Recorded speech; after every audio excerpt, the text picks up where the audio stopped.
تحفظ دین کا کارواں رواں دواں، علماء کا ساتھ دو۔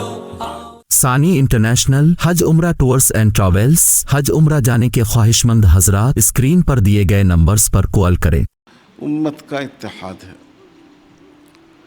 اس میں کوئی شبہ نہیں کہ بورڈ کے قیام کے بعد سے مسلکی شدت ہمارے ملک میں کم ہوئی۔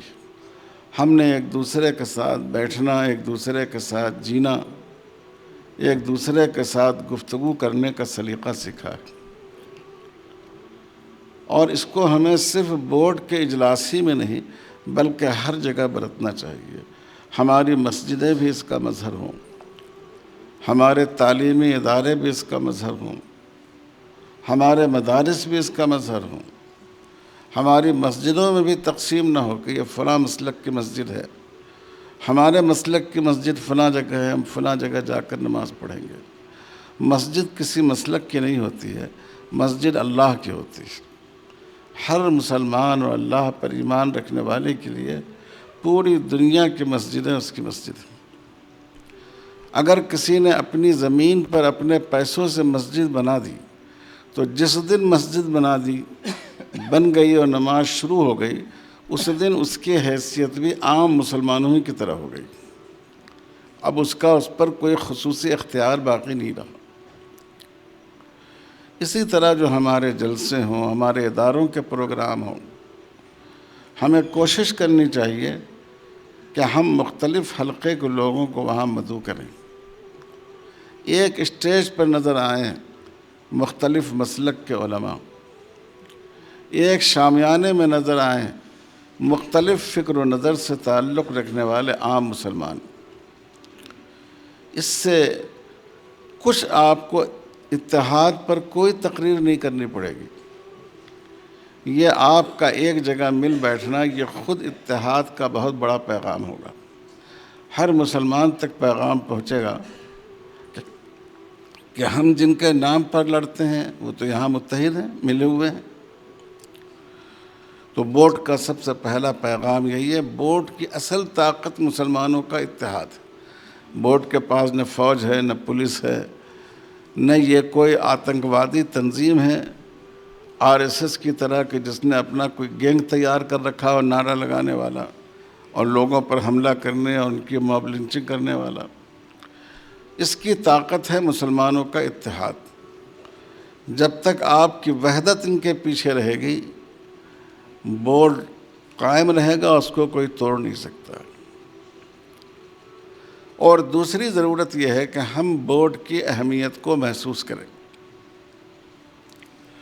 کبھی آدمی اپنے آپ سے کسی چیز کو سمجھتا ہے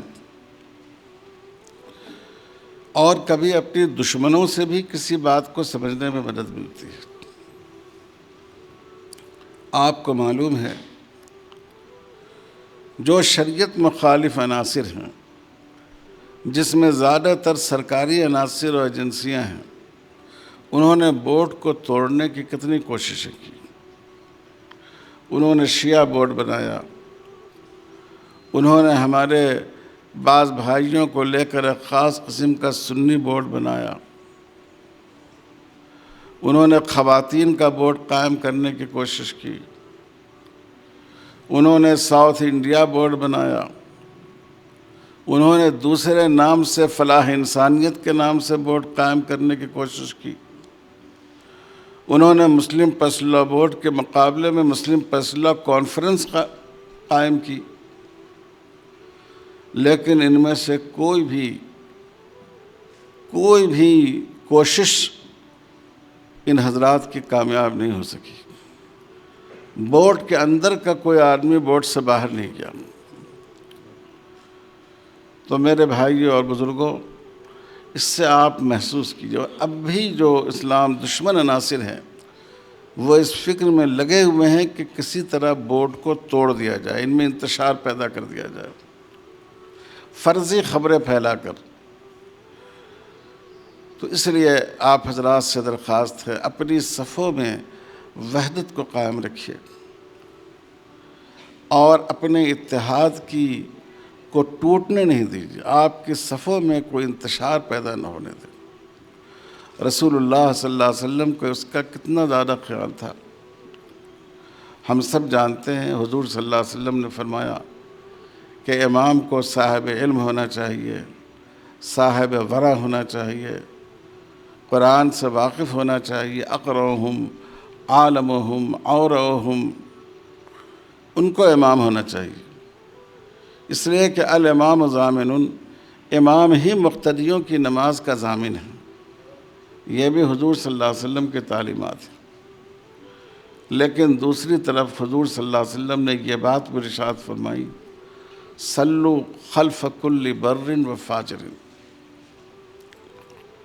نیک آدمی کے پیچھے بھی نماز پڑھ لو اور برے آدمی کے پیچھے بھی۔ اگر کسی ایسے شخص کو تم پر امام بنا دیا جائے جو تمہارے خیال کے مطابق امامت کے معیار پر پورا نہیں اترتا ہے، تب بھی تم اس کے پیچھے نماز پڑھ لو۔ صحابہ سے بڑھ کر مقتدی کون ہوگا؟ اور حجاج ابن یوسف سے بڑھ کر ظالم امام کون ہوگا؟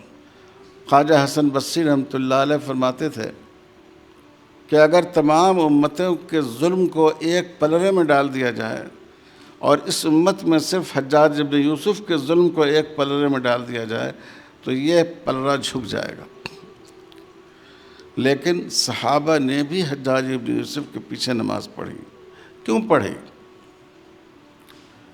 ایک غیر اہل شخص کا امام بن جانا اتنا نقصان دہ نہیں ہے جتنی نقصان دہ یہ بات ہے کہ امت میں افتراق اور انتشار پیدا ہو۔ امت کو افتراق و انتشار سے بچانے کے لیے رسول اللہ صلی اللہ علیہ وسلم نے نماز جیسی عبادت میں بھی امامت کے معیار میں آپ نے کمی کو گوارا فرما لیا۔ آپ جانتے ہیں کہ اسلام میں برائی سے روکنے اور ٹوکنے کی بڑی اہمیت ہے۔ امت محمدیہ کا مقصد بیان کیا گیا ہے، کنتم خیر امت اخرجت للناس تأمرون بالمعروف وتنہون عن المنکر۔ آپ نے فرمایا جو شخص کسی برائی کو دیکھے تو طاقت سے روکے،